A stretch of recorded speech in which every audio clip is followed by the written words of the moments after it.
Bincangan kita iaitu berkaitan tentang sirah baginda Nabi sallallahu alaihi wasallam, dan untuk malam ni kita akan sambung lagi iaitu dalam bab al-maghazi, iaitu bab peperangan-peperangan yang berlaku di dalam hayat baginda Nabi sallallahu alaihi wasallam. Dan tuan-tuan, kita dah bincang dah lebih kurang dalam 8 peperangan. Dan hari ini tuan-tuan, maka bermulalah satu peristiwa yang besar, dan peristiwa yang selalu kita dengar iaitu berkaitan tentang peperangan Badar. Bismillahirrahmanirrahim. Assalamualaikum warahmatullahi wabarakatuh. Alhamdulillahi rabbil alamin. Nahmaduhu wa nasta'inuhu wa nastaghfiruh. ونعوذ بالله من شرور أنفسنا ومن سيئات أعمالنا من يهده الله فلا مضل له ومن يضلل فلا هادي له أشهد أن لا إله إلا الله وحده لا شريك له وأشهد أن محمدا عبده ورسوله اللهم همنا رشدنا وعذنا من شر نفسنا ربي زدنا علما نافعا وارزقنا فهمه اللهم فهم النبيين وحفظ المرسلين وإلهام الملائكة المقربين برحمتك يا أرحم الراحمين سبحانك لا علم لنا إلا ما علمتنا إنك أنت العليم الحكيم ولا حول ولا قوة إلا بالله العلي العظيم. Amma ba', alhamdulillah. Pertamanya kita syukur pada Allah Subhanahu wa taala di atas kesempatan yang Allah izinkan kepada kita pada malam ini. Sama-sama kita dipilih oleh Allah Subhanahu wa taala untuk berada di dalam halaqah ilmu. Semoga Allah Subhanahu wa taala melimpahkan kebaikan demi kebaikan, kerahmatan, ketenangan dan juga keberkatan dalam kehidupan kita.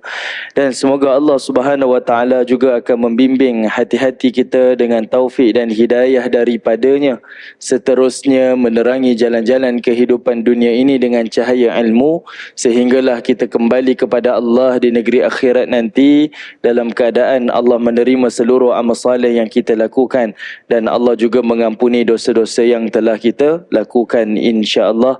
Amin ya rabbal alamin. Baik, tuan-tuan, puan-puan, ibu-ibu, ayah-ayah yang dirahmati oleh Allah Subhanahu wa taala, insya-Allah untuk malam ni tuan-tuan kita akan menyambung lagi perbincangan kita iaitu berkaitan tentang sirah baginda Nabi sallallahu alaihi wasallam. Dan untuk malam ni kita akan sambung lagi iaitu dalam bab al-maghazi, iaitu bab peperangan-peperangan yang berlaku di dalam hayat baginda Nabi sallallahu alaihi wasallam. Dan tuan-tuan, kita dah bincang dah lebih kurang dalam 8 peperangan. Dan hari ini tuan-tuan, maka bermulalah satu peristiwa yang besar, dan peristiwa yang selalu kita dengar iaitu berkaitan tentang peperangan Badar. Perang Badar adalah perang yang ke-9 sepanjang hayat baginda Nabi SAW. Dan sebelum itu adanya 8 peperangan yang menyusul. 8 peperangan yang awal itulah yang menjadi punca sebab berlakunya peperangan Badar. Baik, sebelum berlakunya peperangan Badar tuan-tuan, Allah Subhanahu wa taala telah mendatangkan kepada baginda Nabi sallallahu alaihi wasallam beberapa wahyu sebagai petunjuk. Allah Ta'ala turunkan lebih kurang 3 wahyu kepada baginda Nabi sallallahu alaihi wasallam, iaitu pada surah Al-Baqarah, lalu pada surah Muhammad. Kerana dalam surah-surah ini tuan-tuan adanya petunjuk yang selepas ini berlakunya peperangan-peperangan yang besar. Okey. Apa dia tuan-tuan? Baik, untuk perbincangan awal ni, kalau tuan-tuan ada Quran yang berada di smartphone tuan-tuan, tuan-tuan boleh buka, ataupun tuan-tuan boleh ambil Quran terjemahan di sekitar masjid kita. Tuan-tuan pergi terus kepada surah Al-Baqarah, surah yang kedua, tuan-tuan pergi kepada ayat yang ke-190. Ayat yang ke-190 daripada surah Al-Baqarah. Baik, ini adalah wahyu yang turun sebelum berlakunya peperangan Badar. Perang Badar ni berlaku pada bulan Ramadan tahun yang kedua Hijrah. Ini maklum tuan-tuan. Jadi sebelum peristiwa Perang Badar ni, bulan sebelum tu adalah bulan Sya'ban. Pada bulan Sya'ban ada satu peristiwa yang berlaku, iaitu perpindahan kiblat. daripada Masjidil Aqsa ke Masjidil Haram. Sebelum berlakunya perpindahan ni tuan-tuan, dan sebelumnya Allah turunkan wahyu puasa Ramadan ni, inilah antara wahyu yang turun kepada baginda Nabi sallallahu alaihi wasallam. Okey. Dan wahyu-wahyu ni bukan sekadar memberi isyarat tentang peperangan. Istilah kita tuan-tuan ni sebagai preparation kepada Nabi dari sudut mental dan juga strategi, yang mana Nabi perlu berhadapan dengan peperangan-peperangan yang besar dan peperangan yang memenatkan. Sebab daripada tahun tu sampailah usia Nabi 60 tahun tuan-tuan, ataupun 61 tahun, ia adalah tempoh peperangan yang tidak berhenti. Dan ada isyarat pada wahyu ni tuan-tuan. Dan di situ juga Allah Subhanahu Wa Taala meletakkan ada satu message misteri. Seolah-olahnya ada satu gambaran tapi tak disedari. Tapi kalau kita baca dan kita fahami tuan-tuan, kita boleh faham. Sebenarnya wahyu itu turun bukan sekadar memberikan persediaan mental dan strategi pada Nabi dan para sahabat, tetapi adalah sebagai kekuatan rohani. Sebab seolah-olahnya ada jaminan kemenangan daripada Allah Subhanahu Wa Taala. Okey, apa dia tuan-tuan? Perhatikan tuan-tuan. Pada ayat yang ke-190 ayat surah Al-Baqarah, Allah Subhanahu Wa Taala menyebutkan وَقَاتِلُوا فِي سَبِيلِ اللَّهِ الَّذِينَ يُقَاتِلُونَكُمْ, kata Allah. Ayat yang turunkan kepada Nabi SAW, kata Allah, iaitu perangilah mereka. وَقَاتِلُوا فِي سَبِيلِ اللَّهِ, perangilah mereka di jalan Allah Subhanahu Wa Taala. Alladzina yuqatilunakum, iaitu pada orang yang memerangi kamu. Tuan-tuan perhatikan dekat sini tuan-tuan. Allah Subhanahu Wa Taala mengizinkan, membenarkan baginda Nabi SAW keluar berperang. Bahkan pada ayat ini Allah mewajibkan keluar berperang. Waqatilu fi sabilillah. Cumanya peperangan ini Allah Ta'ala ikat dengan perkataan fi sabilillah. Dia tak boleh berperang ikut syahwat kamu, kamu tak boleh berperang mengikut selera kamu, dan kamu tak boleh berperang mengikut logik kamu. Tapi kamu perlu berperang di jalan Allah. Diikat dengan perkataan jalan Allah tuan-tuan, berarti ada syarat-syarat yang ditetapkan. Ada undang-undang yang ditetapkan dan tidak boleh melampaui batas. Maksudnya ada perkara yang telah Allah tetapkan yang kita tak boleh langgar. Kalau langgar, maka terkeluarlah istilah peperangan itu sebagai perang di jalan Allah. Antaranya tak boleh bunuh kanak-kanak, tak boleh bunuh orang tua, tidak boleh memotong pokok-pokok, tidak boleh meruntuhkan rumah ibadah dan segalanya. Dan hanya diperintahkan berperang pada golongan ataupun musuh yang memerangi kamu. Di situ Allah letakkan syarat. Kalau musuh tak menyerang, maka tak dibenarkan berperang. Melainkan musuh menyerang, barulah dibenarkan kepada Nabi dan para sahabat untuk keluar berperang. Di sini tuan-tuan menunjukkan kepada kita isyarat Nabi dibenarkan berperang dengan satu kaedah, iaitu sebagai ad-difa' ataupun defensif, mempertahankan diri. Okey, keluar berperang ni untuk pertahankan diri. Sebab hari ni kalau tuan-tuan Google, tuan-tuan type sahaja jihad fi sabilillah, tuan-tuan akan nampak gambaran yang selalu digambarkan perang di jalan Allah ni adalah seolah-olahnya macam kita ni menyerang tuan-tuan. Angkat senjata, duduk atas kuda dan kita sedang bersedia untuk bunuh siapa sahaja yang menghalang kita. Sebenarnya tidak. Baginda Nabi SAW keluar berperang ni adalah untuk pertahankan diri. Sebab itu Nabi hanya memerangi setelah baginda diperangi. Okey. Dan baginda Nabi SAW tuan-tuan menggunakan dua kaedah. Walaupun perintah ini adalah defensif, mempertahankan diri, Nabi guna dua kaedah. Pertama, iaitu baginda Nabi SAW akan pertahankan diri apabila diserang. Yang kedua, Nabi akan keluar memerangi. Kita istilahkan macam ni tuan-tuan, memerangi. Memerangi dekat situ adalah sebagai defensif. Artinya, Nabi dapat laporan, report daripada mungkin Nabi punya intelijen maklumkan kepada baginda Nabi SAW ada serangan daripada sekian kabilah, ada peperangan, ada serangan mungkin daripada sekian suku, maka Nabi akan keluar lebih awal daripada Madinah untuk mempertahankan kota Madinah. Jadi jangan kita salah faham lah. Jangan kita ingat Nabi keluar untuk memerangi. Tidak. Tapi Nabi keluar adalah untuk mempertahankan. Kerana apa Nabi buat macam ni tuan-tuan?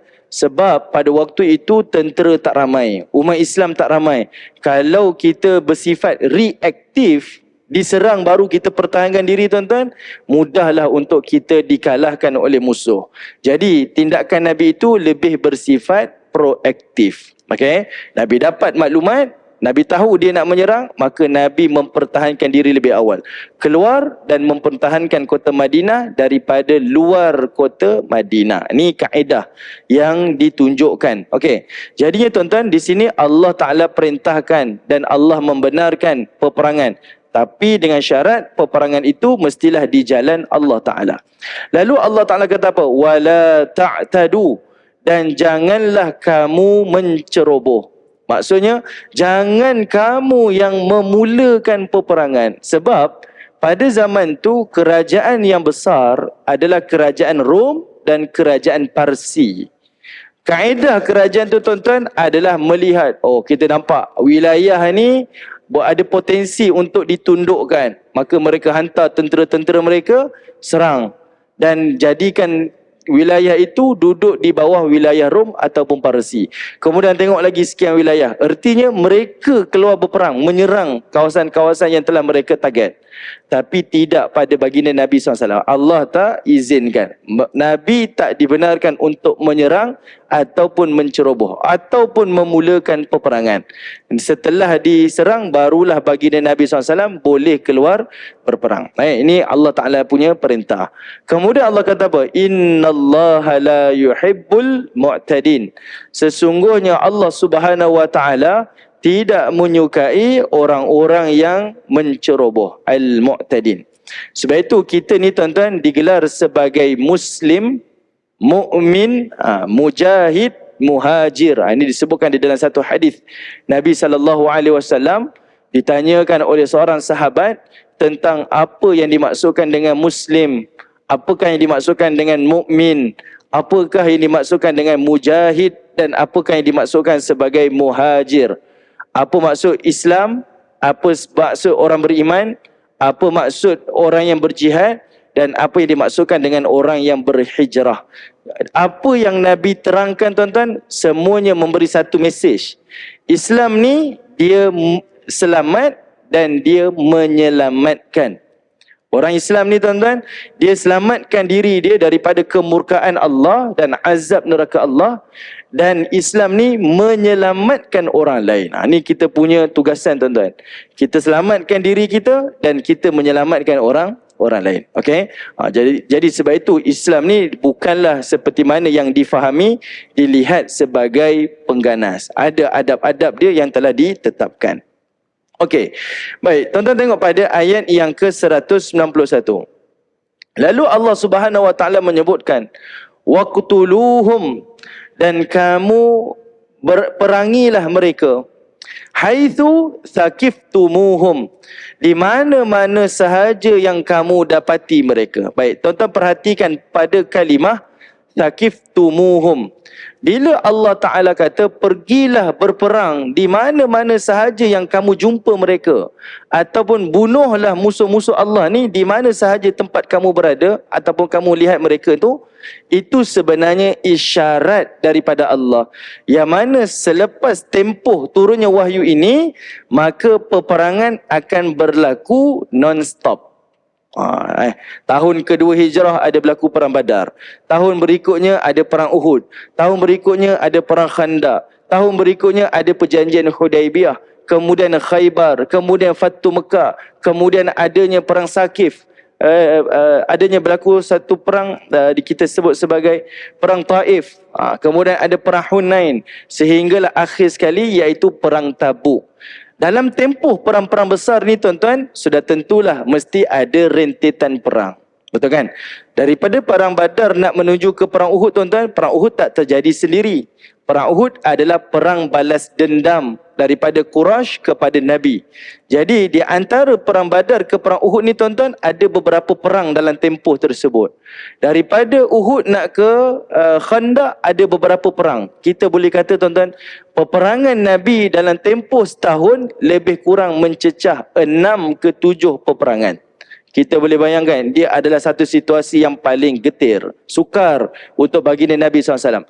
Jadi, ayat ini, waqtuluhum haitsu thaqiftumuhum, ini adalah sebagai isyarat, preparation untuk Nabi dan para sahabat supaya mindset Nabi ni get ready. Dia seolah-olahnya tuan-tuan macam ni, seorang general perang, dia dah nampak dah musuh dah get ready untuk keluar berperang. Dan general perang ni dia tahu dia tak boleh ke mana-mana. Kita tak boleh lari dan kita tak boleh buat apa-apa melainkan kita kena hadap musuh-musuh ni. Apa yang general perang ni perlu buat tuan-tuan? Sudah tentulah dia akan rancang strategi-strategi tu. Okay? Dia mesti plan strategi-strategi. Sebab dia tahu ni ada berlaku perang, kejap lagi ada perang, kejap lagi ada perang. Maka dia tidak ada pilihan melainkan kita kena buat plan, buat strategi untuk menghadapi musuh. Begitulah Allah Subhanahu Wa Taala menyampaikan maksud ini kepada baginda Nabi SAW. Okay? Selepas ini akan berlakunya peperangan demi peperangan. Jadi pada ayat ini jangan disalahfahamilah. Bila Allah kata waqtuluhum haitsu thaqiftumuhum, pergilah perangi, pergilah bunuh musuh-musuh yang kamu jumpa di mana-mana kamu dapati mereka, bukan bererti Nabi pergi sekian tempat Nabi bunuh, pergi sekian tempat Nabi bunuh. Seolah-olahnya macam agama ni agama yang tidak ada batasan tuan-tuan. Pergi jumpa saja musuh, pergi bunuh saja. Tak. Ini memberi isyarat peperangan tidak akan berhenti selepas ini. Okey? Itu untuk baginda Nabi SAW. Dan yang kedua, Allah Ta'ala menyebutkan tuan-tuan, wa akhrijuhum min haitsu akhrajukum. Dan kata Allah Ta'ala, dan usirlah musuh-musuh Allah daripada tempat yang mereka mengusir kamu. Ini pula kalimah adalah sebagai jaminan kemenangan. Dekat mana baginda Nabi diusir tuan-tuan? Nabi diusir daripada mana tuan-tuan? Nabi diusir daripada Mekah. Nabi diusir di Mekah.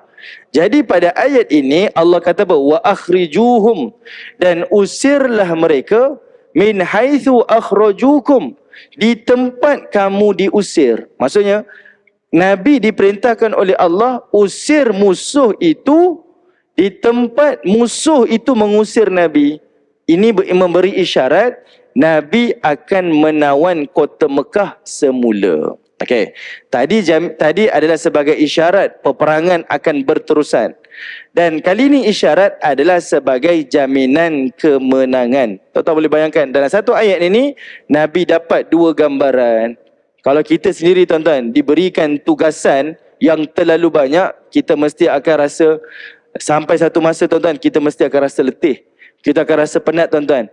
Tetapi setelah dijamin, ia memberikan satu perasaan supaya kita terus sabar dan kuat bertahan kerana kejayaan itu sedang menunggu kita di hadapan. Begitulah Allah Ta'ala menyebut pada Nabi, ya, peperangan ni akan berterusan selepas ini. Tapi jangan bimbang sebab kemenangan itu semakin hampir. Okey, kemenangan itu semakin hampir. Kamu kena hadapi musuh-musuh ini sebab kemenangan semakin hampir. Sebab itu Allah keluarkan ayat wa akhrijuhum min haitsu akhrajukum. Usirlah musuh di tempat kamu diusir oleh musuh. Baik. Kemudian tuan-tuan, Allah Taala menyebutkan wal fitnatu asyaddu minal qatl. Yang ini yang selalu kita salah faham. Kita sebut dan fitnah itu lebih dahsyat daripada membunuh.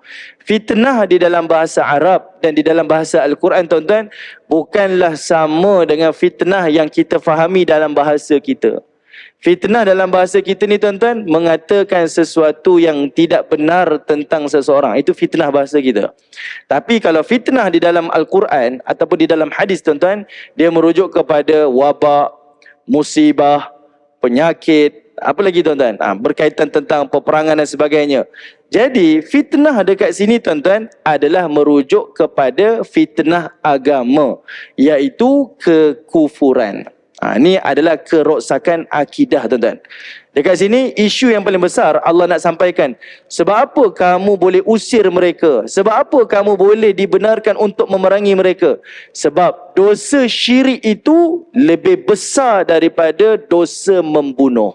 Sebab orang kata, macam mana agama ni boleh benarkan manusia membunuh sesama manusia?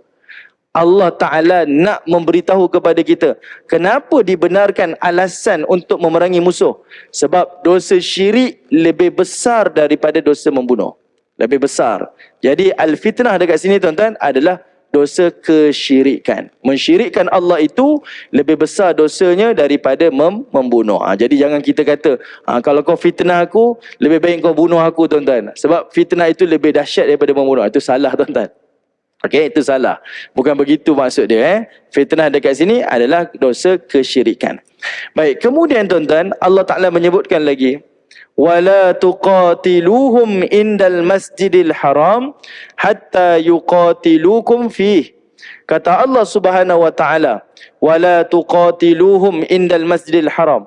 Dan janganlah kamu perangi musuh-musuh itu di sekitar Masjidil Haram. Tengok, Allah Ta'ala ajar baginda Nabi SAW, ditetapkan di kawasan Masjidil Haram itu adalah kawasan tanah haram. Tuan-tuan pergi Madinah, tuan-tuan boleh tengok, di kawasan tanah haram Madinah adanya Medan Uhud, adanya Medan Khandaq. Kan kita boleh tengok kawasan-kawasan tempat berlakunya peperangan. Kita ziarah, ni Medan Uhud. Ni dekat tanah haram ke? Tanya pada Mutawif. Mutawif kata, ya, ni tanah haram ni. Oh, tanah haram pun berlakunya peperangan. Sebab perang yang berlaku tu sebelum Allah Ta'ala isytihar Madinah sebagai tanah haram. Okey? Perang Uhud berlaku, perang Khandaq berlaku sebelum Allah isytihar, iaitu Madinah sebagai tanah haram.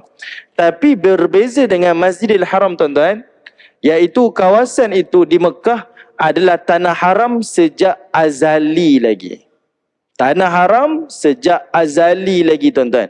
Jadi sebab itu Allah Ta'ala beritahu kepada baginda Nabi SAW, bagaimanapun tidak dibenarkan untuk memerangi yang berada di kawasan Masjidil Haram. Kita berada di Mekah, tuan-tuan, kita pergi ziarah, kita tak ditunjukkan pun. Tidak ada lokasi peperangan yang ada di kota Mekah. Yang ada semuanya di luar daripada kota Mekah. Okey? Cumanya, tuan-tuan, kalau kita baca di dalam surah Al-Balad, Allah Ta'ala pernah menghalalkan tanah haram menjadi tanah halal. Iaitu bermula daripada awal pagi sampailah ke waktu asar. Iaitu berdalilkan kepada ayat, wa anta hillun bihadzal balad, kata Allah. Dan kamu dihalalkan di tanah haram Mekah ni. Maksudnya, tuan-tuan, pada pembukaan kota Mekah, Nabi datang menawan kota Mekah. Hari itu Allah izinkan baginda Nabi SAW untuk memerangi musuh. Pagi itu saja sampai ke waktu asar. Selepas itu tanah haram Mekah kembali menjadi tanah haram. Okey, itu saja, tuan-tuan, yang dibenarkan. Selain itu tak dibenarkan. Sebab itu ayat ini Allah kata pada Nabi, jangan memerangi musuh di kawasan tanah haram hatta yuqatilukum fih. Dan kata Allah Subhanahu wa Ta'ala, sehinggalah mereka memerangi kamu di situ. Kalau kita tengok dalam peristiwa Fathu Mekah, ada beberapa orang sahabat Nabi SAW yang syahid di dalam Fathu Mekah. Nabi masuk Fathu Mekah ni, tuan-tuan, dengan keamanan. Nabi masuk dengan kaedah yang paling baik. Sebab Nabi berjaga-jaga supaya tak berlaku apa-apa peperangan di kawasan tanah haram. Tetapi, tuan-tuan, berlaku di daerah kawasan yang dimasuki oleh Khalid bin Al-Walid. Kalau kita baca sejarah, Khalid Al-Walid dimasuk dalam satu tempat, tuan-tuan. Di situ berlakunya peperangan dan menyebabkan ada seorang sahabat Nabi syahid. Siapa? Iaitu Qurs bin Jabir Al-Fihri. Ini seorang sahabat Nabi yang syahid di waktu peristiwa Fathu Mekah. Siapa Qurs bin Jabir, tuan-tuan? Kalau tuan-tuan ingat lagi, sebelum ni Nabi pernah diserang di kota Madinah oleh satu wakil daripada Mekah, iaitu ketua perompak Mekah. Siapa nama dia? Qurs bin Jabir. Itulah orang yang sama, tuan-tuan. Dahulu dia ni adalah sekutu musyrikin Mekah. Dia ni adalah perompak daripada Mekah, tuan-tuan, daripada Bani Fihr, kabilah Quraisy. Tetapi Allah campakkan hidayah, menyebabkan Qurs bin Jabir akhirnya berhijrah. dan dia duduk di Madinah. Dan dia telah kita kata apa? Berubah daripada kekufuran menjadi orang yang beriman kepada Allah Ta'ala. Dan akhirnya dia mati di kota Mekah dan matinya di dalam keadaan dia syahid di jalan Allah Subhanahu Wa Ta'ala. Okay? Itu antara peristiwa yang berlaku. Baik, kemudian tuan-tuan, Allah Ta'ala sebut lagi, fa in qataluukum faqtuluhum.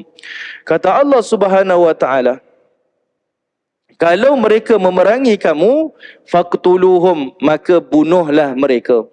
Kadzalika jazaa'ul kafirin. Demikianlah sebagai balasan kepada orang-orang yang kafir. Fa in intahau fa innallaha ghafurur rahim.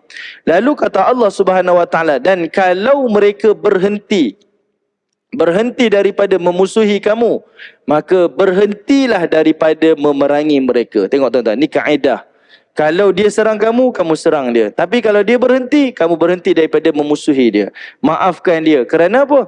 Innallaha ghafurur rahim.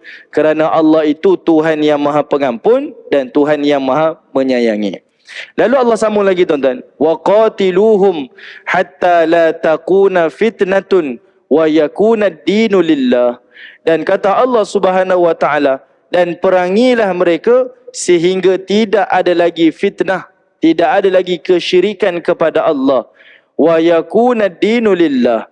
Dan jadilah agama Allah itu adalah yang satu-satunya yang ditegakkan. Maksudnya tidak ada lagi kekufuran, tidak ada lagi kesyirikan, melainkan agama Allah sahaja yang ditegakkan. Fa in intahau fala udwana illa 'ala zalimin. Dan kata Allah Ta'ala, kemudian kalau mereka berhenti, maka tidak ada lagi permusuhan bagi orang-orang yang melakukan kezaliman. Baik, inilah wahyu yang turun pada Nabi sebelum Perang Badar. Mesej wahyu ni ada dua lah. Ada tiga, minta maaf. Pertama, kamu dibenarkan berperang dengan syarat kamu diperangi. Dan berperang itu mestilah dengan fi sabilillah, undang-undang yang ditetapkan, adab-adab yang ditetapkan. Kedua, isyarat yang mana akan berlakunya peperangan secara berterusan. Dan yang ketiganya adalah isyarat kemenangan untuk baginda Nabi sallallahu alaihi wasallam. Okey.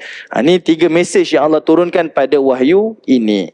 Baik, sekarang tuan-tuan, saya nak bawa tuan-tuan tengok terus kepada surah Muhammad. Tuan-tuan pergi kepada surah Muhammad. Tuan-tuan tengok daripada ayat yang pertama. Surah Muhammad ayat yang pertama.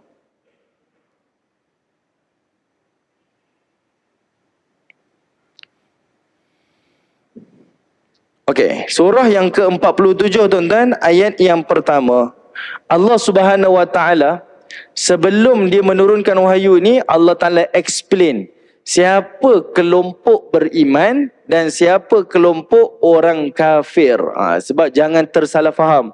Ada orang musyrik juga, ada orang kafir yang diperangi, ada orang kafir yang tak diperangi dan sebagainya. Maka Allah Subhanahu Wa Ta'ala explain bagi jelas. Dan pada wahyu ni tuan-tuan, sebenarnya Allah Ta'ala bercerita berkaitan tentang hukum hakam berperang. Dan Allah ajarkan kepada Nabi SAW tentang kaedah-kaedah berperang. Sebab diikat tadi, nak berperang mestilah dengan jalan Allah. Macam mana saya nak berperang dengan jalan Allah? Allah tunjukkan kaedah tawanan, kaedah memancung dan sebagainya. Semuanya ini telah ditetapkan oleh Allah Ta'ala. Tengok ayat pertama dulu tuan-tuan. Allah mulakan dengan kalimah alladzina kafaru. Orang-orang kafir itu. Kalimah kafir ni tuan-tuan, kalimah yang sebenarnya berlapik. Sebab perkataan kafir, kalau kita tengok pada kelas tafsir kita tuan-tuan, setiap subuh Sabtu minggu ketiga kita dah bincang banyak kali dah. Kafir ini datang daripada kalimah kafara, iaitu menimbus ataupun menanam. Menimbus ataupun menanam.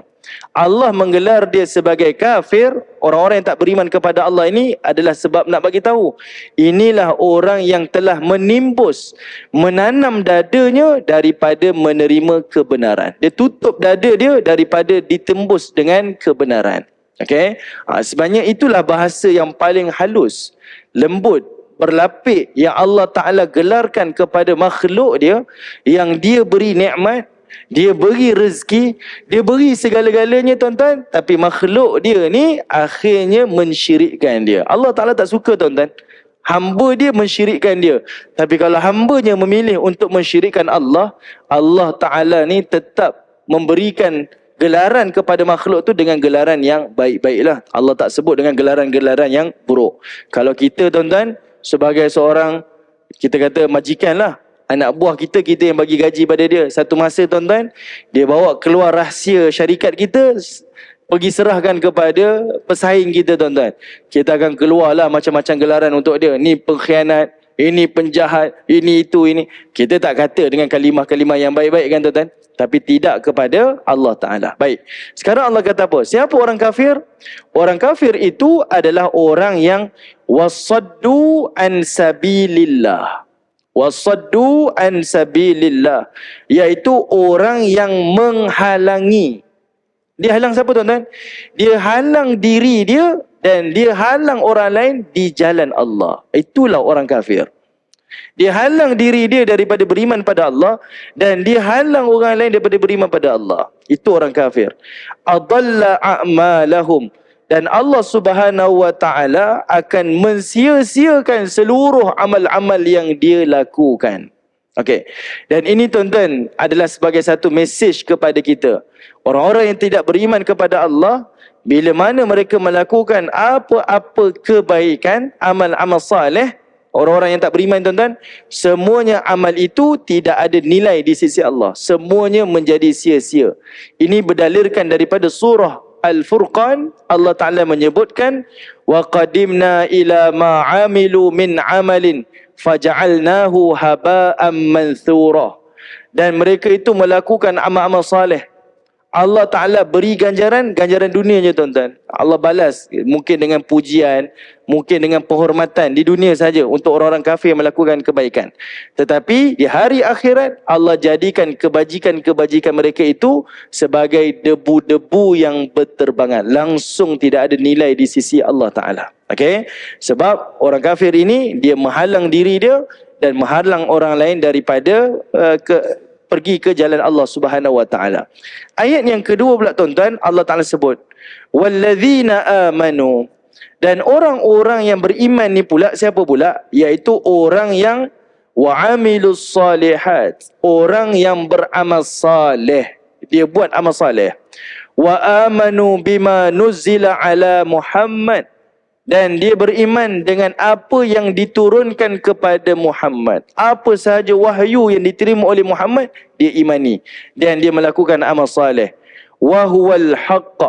Yang mana ia adalah kebenaran min rabbihim, daripada Tuhan mereka. Kaffara anhum sayyiatihim wa aslaha balahum. Dan Allah Subhanahu wa Ta'ala akan ampunkan dosa mereka. Dan Allah akan memberikan kejayaan kepada mereka dunia dan akhirat. Ini beza tuan-tuan, orang kafir dan orang Islam. Orang kafir adalah orang yang halang diri dia dan orang lain daripada ke jalan Allah. Orang Islam adalah orang yang beriman dan yang juga beramal saleh. Allah explain orang beriman ni lebih tuan-tuan, sebab ada juga orang Islam yang ketika itu adalah munafik.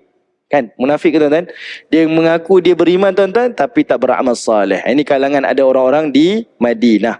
Maka sebab itu Allah Ta'ala sebut orang yang beriman tu dia buat amal saleh dan dia beriman semua yang diturunkan kepada Nabi. Kalau dia buat macam tu, Allah jamin dua perkara.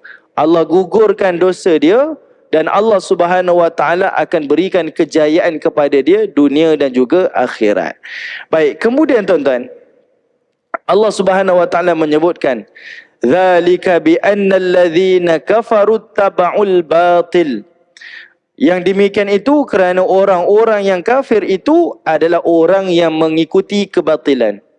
Wa annal ladzina amanu taba'ul haqqo min rabbihim. Orang-orang yang beriman, orang yang mengikuti kebenaran daripada Tuhan mereka. Kadzalika yadribullahu lin-nasi amsalahum. Demikianlah Allah Subhanahu wa Ta'ala datangkan satu perumpamaan yang memberikan contoh kepada manusia. Jadi manusia ni boleh nampak kategori yang Allah kategorikan. Siapa yang beriman dan siapa yang tak beriman. Baik, ayat keempat ni mesej dia tuan-tuan. Ayat yang keempat, barulah Allah turunkan mesej apa berkaitan hukum hakam berperang dan bagaimana berperang. Pertama, Allah Ta'ala kata apa? فَإِذَا لَقِيتُمُ الَّذِينَ كَفَرُوا فَضَرْبَ الرِّقَابِ, kata Allah Ta'ala. Pertama, apabila kamu berperang menentang orang kafir, فَضَرْبَ الرِّقَابِ, kata Allah Subhanahu Wa Ta'ala, maka pancunglah lehernya. Ni kalau kita ada rekod ni tuan-tuan, orang tengok ni, ganas ni mengajar dekat dalam masjid ni. Sebenarnya tidak. Ini cerita tentang di tempat kancah peperangan. Orang dah tak peduli undang-undang, orang dah tak peduli dah hukum hakam, orang dah tak peduli dah apa saja tuan-tuan. Harta semua dah dihalalkan dah. Jadi pada waktu itu Allah datangkan kaedah. Ni namanya agama tuan-tuan. Sebab agama menjadi cara hidup. Kalau situasi yang macam ni, bagaimana cara kita hidup?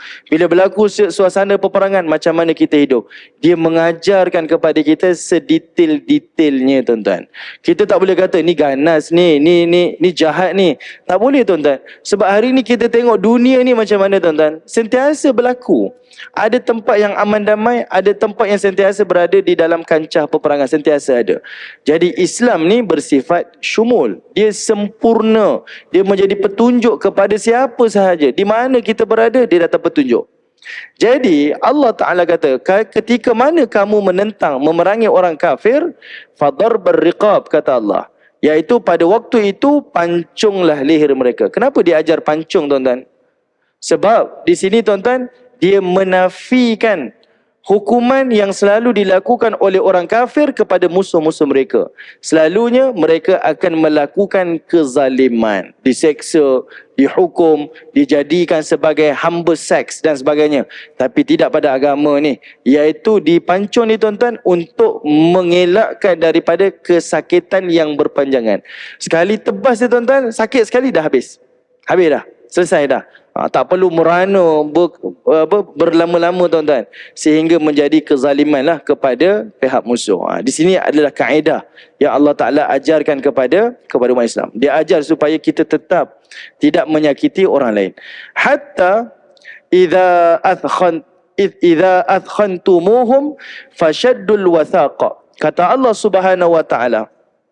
Kemudian sehinggalah apabila kamu dapat menundukkannya. Athkhantumuhum tuan-tuan, itu artinya menundukkan mereka.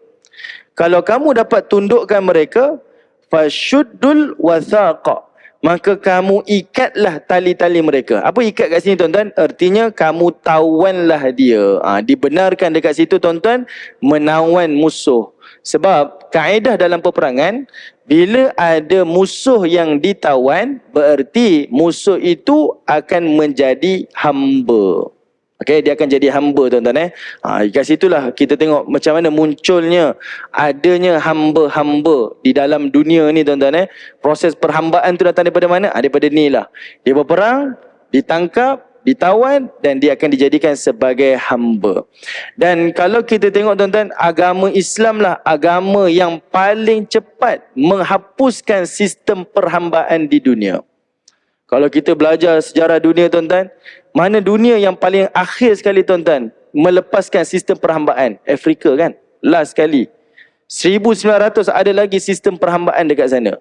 Tapi Islam tuan-tuan, dunia Islam zaman tu semua orang ada sistem perhambaan. Mana-mana dunia pun, mana-mana negara pun, Islam membebaskan. Sebab itu kita tengok, kalau dia nak bayar kafarah, dia nak bayar dam, dia nak bayar sekian-sekian hukuman tuan-tuan, apa-apa kesalahan dalam ibadah ke, dalam kehidupan ke, apa syarat dia tuan-tuan? Kadang-kadang diberi 3. Selain daripada berpuasa, selain daripada kita membayar memberi makan fakir miskin, selalu syarat pertama apa? Bebaskan hamba. Bebaskan hamba, kan? Kalau tuan-tuan tengok hukuman, orang yang melakukan kafarah, melakukan perhubungan di dalam bulan Ramadan, salah satu kaedah macam mana dia nak lepas daripada hukuman tu, selain daripada puasa berturut-turut 2 bulan berturut-turut tuan-tuan, maka diperintahkan daripada, kalau ada hamba, bebaskan hamba. kebanyakannya hukuman itu Allah Ta'ala akan letakkan, iaitu bebaskan hamba, bebaskan hamba. Sebab itu negara Islam tuan-tuan, dunia Islam ketika itu yang paling awal menghapuskan sistem perhambaan. Okey. Cumanya ini berlaku dalam sistem, dalam kancah peperangan. Jadi kalau berlaku selain daripada berlakunya pertumpahan darah, kalau tak berlaku, dibenarkan kepada Nabi SAW untuk melakukan tawanan, tahan mereka dan tawan mereka. Fa imma manna ba'du wa imma fida'an hatta tada'al harbu awzaraha. Lalu kata Allah Subhanahu wa taala, jadi diberikan ketika itu adalah kebebasan kepada Nabi SAW, iaitu setelah selesai pertempuran, sama ada kamu nak bebaskan tawanan tanpa tebusan ataupun kamu nak bebaskan tawanan dengan tebusan, dibenarkan. Ada waktu nanti berlakunya tawanan, bebaskan terus. Okey. Ada waktu nanti tak dibebaskan terus, tetapi adanya tebusan-tebusan. Sama ada tebusan dengan wang ringgit dan sebagainya, maka di azan dah. 5 minit lagi. Okey. Baik, jadi waktu tu tuan-tuan, maka ada kebebasan kepada baginda Nabi SAW, dan dalam kaedah Islam ni untuk mengikut situasi ketika itu. Okey, kamu tengoklah yang mana yang lebih bijaksana kaedah tu. Allah Ta'ala memberikan pembebasan. Kemudian kata Allah Subhanahu wa taala, walau yasha'ullah lan tasara minhum walakin liyabluwa ba'dakum bi ba'din. Lalu kata Allah Subhanahu wa taala, sehinggalah habisnya peperangan nanti, dan sekiranya Allah berkehendak, tentulah Allah lah yang membinasakan mereka, yang mana kamu tidak akan lagi bersusah payah untuk memeranginya. Tetapi Allah Ta'ala perintahkan kamu melakukan seperti itu adalah kerana Allah ingin liyabluwa, Allah ingin menguji ba'dakum bi ba'din, sebahagian daripada umat-umat Islam ni. Allah Ta'ala boleh tuan-tuan, kalau dia nak matikan musuh, Allah boleh buat. Tapi Allah Ta'ala bagi tahu kenapa Allah tak buat macam tu. Sebab ini adalah sebagai ujian kepada manusia. Kat situlah akan terbukti siapa yang beriman akan mentaati perintah Allah, dan siapa yang tak beriman ataupun ada lagi perasaan-perasaan kekufuran yang akan lari daripada perintah Allah Subhanahu wa taala. Lalu Allah kata lagi, walladzina qutilu fi sabilillah falan yudilla a'malahum. Kata Allah Subhanahu wa taala, dan orang-orang yang berjuang di jalan Allah Subhanahu wa taala itu, mereka itu falan yudilla a'malahum, sekali-kali Allah tidak akan sia-siakan amal-amal mereka. Mereka berperang, mereka syahid, Allah tak sia-siakan amal mereka, dan Allah tak sia-siakan iaitu pengorbanan mereka di jalan Allah Subhanahu wa taala. Okey. Baik, tuan-tuan yang dirahmati oleh Allah Subhanahu wa taala. Kemudian tuan-tuan, Allah sambung lagi. Sayahdihim wa yuslihu balahum, dan Allah Ta'ala lah yang akan memimpin mereka yang berjuang ke jalan Allah dengan diberikan balasan yang sebaik-baiknya. Wa yuslihu balahum, dan menjadikan mereka itu baik dan bermanfaat di dunia dan juga di hari akhirat. Kenapa di dunia akhirat tuan-tuan? Di dunia, dengan syahidnya mereka itu akan menjadi obor yang membakar semangat pejuang-pejuang yang lain untuk terus menegakkan agama Allah. Dan di hari akhirat adalah kebaikan untuk orang yang mati syahid itu sendirilah, dengan jaminan syurga di sisi Allah Subhanahu wa taala. Ini tuan-tuan kena bayangkan tuan-tuan, ini situasi getir. Yang mana para sahabat ni, cuba tuan-tuan bayangkan, kita berada di situasi itu. Kita nak perang ke tidak? Nak perang ke tidak tuan-tuan? Duk fikir ni. Sekarang ayat ni diturunkan menjadi penguat semangat. Terus kita azam diri kita, tekad dalam diri kita, saya berjuang. Sebab Allah jamin, kalau saya berjuang macam mana pun keadaan, semuanya Allah Ta'ala akan berikan kebaikan dunia akhirat. Kalau saya mati hari ini, Allah Ta'ala akan bangkitkan mungkin 100 lagi pejuang. Dan kalau saya mati hari ini juga, kehidupan akhirat saya Allah jamin dengan ganjaran syurga. Ini sebagai satu semangat Allah berikan kepada Nabi dan para sahabat. Kemudian Allah jamin lagi, wa yudkhiluhumul jannah arrafaha lahum, dan Allah jamin mereka itu dimasukkan ke dalam syurga, arrafaha lahum, yang mana Allah telah terangkan sifat-sifat syurga itu kepada mereka. Ya ayyuhalladzina amanu in tansurullah yansurkum wa yuthabbit aqdamakum. Dan Allah Ta'ala tutup wahyu yang ini, tuan-tuan, kata Allah, wahai orang yang beriman, sekiranya kamu membantu agama Allah, Allah bantu kamu. Ini ayat dia, tuan-tuan. Kamu bantu agama Allah, Allah bantu kamu. Wa yuthabbit aqdamakum. Dan Allah jugalah yang akan menetapkan, teguhkan tapak pendirian kamu. Ini jaminan daripada Allah Subhanahu wa Ta'ala. Okey, selesai ayat ni, tuan-tuan. Tuan-tuan tengok lagi satu ayat, iaitu surah yang sama, surah Muhammad. Tuan-tuan pergi terus kepada ayat yang ke-20. Okey, tuan-tuan tengok pada ayat yang ke-20. Ini adalah wahyu yang Allah turunkan, tuan-tuan, sebelum Allah Subhanahu wa Ta'ala tukar arah kiblat daripada Masjidil Aqsa ke Masjidil Haram, dan sebelum Allah Ta'ala mensyariatkan puasa Ramadan. Lepas tu barulah berlakunya peperangan Badar. Baik, ayat yang ke-20 pada surah Muhammad, tuan-tuan. Okey, kita bagi dalam Azaisyah. Okey, baik, tuan-tuan dirahmati Allah. Okey, sikit, tuan-tuan, sebelum kita solat Isyak, iaitu sebelum tadi, tuan-tuan, kita bincang, iaitu Allah Ta'ala perintahkan kepada Nabi dan para sahabat, iaitu agar mereka itu memancung kepala musuh-musuh mereka. Itu kaedah yang Allah Ta'ala tunjukkan, supaya tidak menyakitkan musuh-musuh tu, sekali tebas mati. Tapi, tuan-tuan, sebelum berlakunya peperangan tu, Nabi SAW menunjukkan kaedah di dalam kehidupan Nabi. Sebelum Nabi memerangi satu musuh, tuan-tuan, Nabi akan berikan tawaran. Ada 3 perkara. Pertama, iaitu Nabi akan mengajak musuh-musuh itu beriman kepada Allah. Ni, tuan-tuan boleh tengok sampai kepada peristiwa perang Khaybar, tuan-tuan. Nabi dah sampai ke Khaybar, iaitu kubu orang Yahudi di Khaybar. Setelah beberapa kabilah Yahudi yang berada di Madinah telah pindah dan duduk di Khaybar. Dan Khaybar menjadi punca berlakunya perang Khandaq, tuan-tuan. Sampai dekat sana, Nabi tetap pesan kepada Ali bin Abi Talib, tanya kepada orang Yahudi, adakah mereka nak berdamai dan nak beriman kepada Allah dan Rasul. Tetap buat kerja dakwah, tuan-tuan. Taklah sampai ke medan perang terus berperang. Tidak. Perkara pertama Nabi buat adalah mengajak dakwah kepada agama, beriman pada Allah. Yang kedua, kalau mereka tak nak beriman, mereka diperintahkan untuk membayar jizyah. Okey, maksudnya tunduk kepada pemerintahan Nabi, dan mereka perlu membayar cukai kepada baginda Nabi SAW. Jadi Nabi akan jaga mereka lah, memberikan jaminan keamanan, perlindungan. Kalau dua-dua ni tak nak, beriman pun tak nak, ataupun tunduk di bawah pemerintahan Nabi pun tak nak, maka waktu tu akan diberikan pilihan untuk berperang. Barulah berlakunya peperangan. Dia ada step by step, tuan-tuan. Dia tak sampai ke medan perang terus berperang, tuan-tuan. Tak. Kita jangan faham perang tu macam koboi yang perang, tuan-tuan. Duk gaduh koboi kan. Itu kita. Tapi tidak di dalam kaedah berperang di jalan Allah Subhanahu wa Ta'ala. Okey, sekarang, tuan-tuan, kita tengok pada surah Muhammad, Allah Subhanahu wa Ta'ala menyebutkan, tuan-tuan, iaitu kata Allah, wa yaqulul ladzina amanu.